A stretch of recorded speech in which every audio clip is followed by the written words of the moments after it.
Olá pessoal, meu nome é Lucas Ferrari, sou aluno matriculado no quarto semestre do curso de História pela FAECA Dom Bosco e hoje, juntamente com o meu colega João Marcos, vou estar falando sobre o governo de Itamar Franco.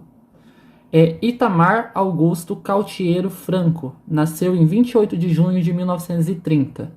Uma curiosidade a respeito de seu nascimento: as informações podem se desencontrar do local, pois ele nasceu em alto mar. Itamar Franco nasceu no mar territorial brasileiro, a bordo de um navio de cabotagem, que fazia a rota Salvador-Rio de Janeiro. Porém, as coordenadas exatas do seu nascimento são desconhecidas. No entanto, seu registro de nascimento foi feito em Salvador, nesse mesmo dia. Seu pai era Augusto César Franco, que faleceu alguns meses antes do seu nascimento, e sua mãe era Itália Cautiero Franco, que criou em Juiz de Fora, Minas Gerais. Foi nessa cidade mineira que Itamar Franco formou-se, realizando os cursos do primário e secundário entre os anos de 1935 e 1948. Ainda em Juiz de Fora, Itamar se formou engenheiro, concluindo seu curso na Escola de Engenharia de Juiz de Fora em 1954. Agora sobre sua vida pessoal. Itamar se casou com a jornalista Ana Elisa Sureiros em 4 de junho de 1968, época em que exercia o primeiro mandato como prefeito de Juiz de Fora. Desse casamento vieram duas filhas, Georgiana, nascida em 24 de novembro de 1969, e Luciana, nascida em 24 de outubro de 1971. A união durou 10 anos do casal, chegando ao fim no dia 22 de agosto de 1978. Agora sobre a sua vida pública. Itamar entrou na política em meados dos anos 50, nas fileiras do PTB. Foi candidato a vereador de Juiz de Fora em 1958 e vice-prefeito dessa cidade em 1962, mas não obteve sucesso nessas ocasiões. Com o advento do regime ditatorial no país em 1964 e a subsequente instalação do bipartidarismo, Itamar Franco se filia ao MDB, se candidatando à prefeitura de sua cidade nas eleições seguintes, onde obteve sucesso. Foi prefeito de Juiz de Fora entre 1967 a 1971. Em novembro de 1972, foi reeleito como prefeito de Juiz de Fora.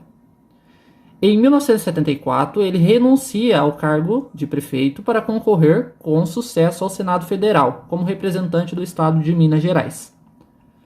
Eleito senador, rapidamente ele ganhou influência no MDB, partido de oposição ao regime militar, que governou o Brasil entre 64 e 85, sendo eleito vice-líder do MDB e, portanto, o vice-líder da oposição por 2 vezes seguidas, entre 1976 e 1977. No início da década de 1980, o pluripartidarismo é restabelecido no país, e Itamar então se filia ao PMDB, que foi sucessor do MDB. Em 1982, Itamar é reeleito senador na chapa de Tancredo Neves, que foi eleito governador de Minas Gerais. Durante seu mandato, Itamar foi um ativo defensor da campanha das diretas já. Com a rejeição da emenda Dante de Oliveira pela Câmara dos Deputados, uma eleição presidencial indireta teve que ser feita. No colégio eleitoral reunido para a eleição presidencial, Itamar votou no candidato oposicionista Tancredo Neves. Querendo ser candidato ao governo do estado de Minas Gerais, encontrando resistências dentro do PMDB a seu nome, Itamar deixa a legenda e filia-se ao PL, sendo então candidato em 1986 ao governo estadual. Porém, não obtém sucesso e é derrotado justamente pelo candidato do PMDB, Newton Cardoso, por uma diferença de 1% dos votos. Com a derrota, Itamar volta ao Senado, onde termina seu mandato, que iria até 1990. As eleições presidenciais de 1989. Em 1989, o então governador de Alagoas, Fernando Collor, resolve se candidatar à presidência da República, nas primeiras eleições diretas para o cargo desde 1960, e querendo compor uma chapa com um político do Sudeste, convida Itamar para ser vice dele.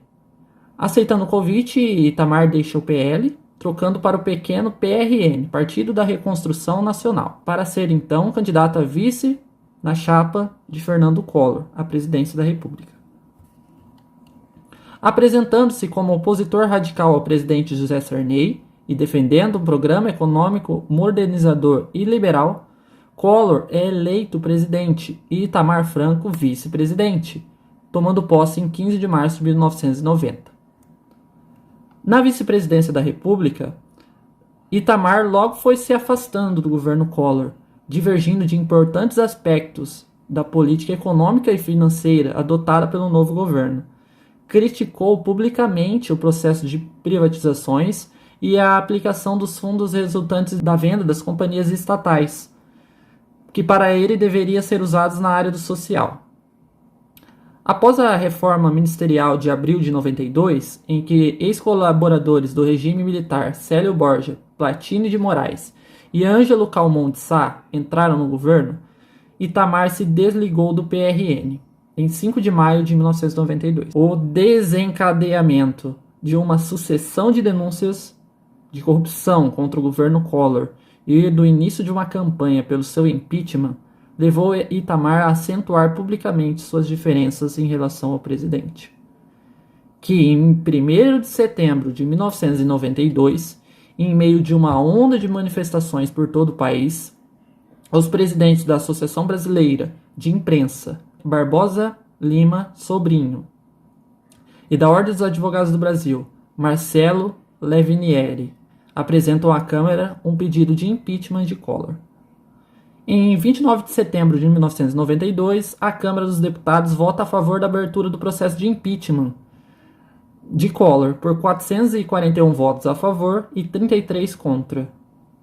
Em 1º de outubro de 1992, o processo de impeachment é instaurado no Senado. E no dia 2 de outubro de 1992, Collor é afastado da presidência, até a conclusão do processo de impeachment, na onde Itamar Franco, como vice-presidente, assume provisoriamente o governo e já começa a escolher a sua equipe ministerial.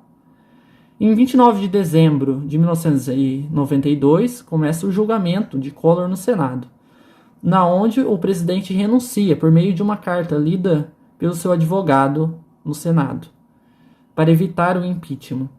A partir desse dia, Itamar Franco foi efetivado no cargo de presidente da República do Brasil. Agora eu passo a palavra para o meu colega João Marcos. Bom, eu vou estar dando continuidade à apresentação do Lucas. Vou falar de forma mais específica sobre o governo de Itamar Franco, que tem seu início em 29 de dezembro de 1992. Itamar Franco, ele continua com a privatização de algumas empresas estatais. Acontece no ano de 93 um plebiscito, no qual vai ser elegida a nova forma de governo, se vai continuar a forma republicana através do presidencialismo, no qual que vence por 55% dos votos. Há um número até grande de pessoas que não compareceram a essa votação, cerca de 30% da população brasileira. Acontece durante o seu governo, de Itamar Franco, o retorno da fabricação do Fusca. Então o presidente conversa com os responsáveis pela Volkswagen para que retomem a produção do Fusca, se tornando assim então um carro popular com um preço mais acessível, com um motor de 1.0, juntamente com a Kombi e o Uno Mille. O grande destaque de seu governo é o seu plano, chamado Plano Real. Esse Plano Real, ele tem como medida adotar uma nova moeda, que até então era o Cruzeiro, passa a ser o Cruzeiro Real e em seguida se torna o Real, que é a atual moeda brasileira, que apenas passou por algumas modificações.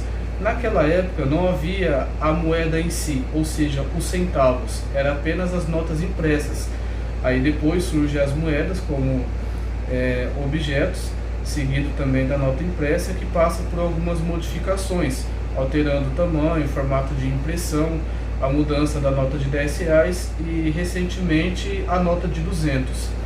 Essa nova moeda vai estimular a economia brasileira, na qual acontece um grande crescimento econômico e uma queda dos índices inflacionários. Esse é o grande marco de seu governo. Esse crescimento econômico, ele marca muito porque o Brasil, ele vivia de altos índices inflacionários devido a governos anteriores, principalmente também da época de Collor. Então acontece esse crescimento econômico e essa queda da inflação, o que vai marcar o governo do então presidente Itamar Franco. É válido ressaltar também que houve uma polêmica perante esse governo. No Carnaval de 1994, Itamar Franco ele estava acompanhado da modelo Lilian Ramos. Essa modelo ela é assediada pelo então ministro da Justiça, o Maurício Correia. Logo após, Lilian Ramos beija no rosto Itamar Franco. Mas a questão polêmica da situação é que ela aparece sem as roupas íntimas de baixo. Ou seja, acontece então essa polêmica e o Itamar Franco ele perde a sua popularidade no Brasil, ele perde o apoio de algumas camadas brasileiras. Logo em seguida acontece o final de seu governo, na data de 1º de janeiro de 1995. Itamar Franco ele continua sua vida política como senador e governador do estado de Minas Gerais. É válido ressaltar também que o seu plano real ele é comandado pelo então ministro da Fazenda, o sociólogo Fernando Henrique Cardoso, que logo em seguida iria ser o presidente do país, continuando a manter esse mesmo plano de governo, o plano real. Itamar Franco ele veio a óbito em 2011.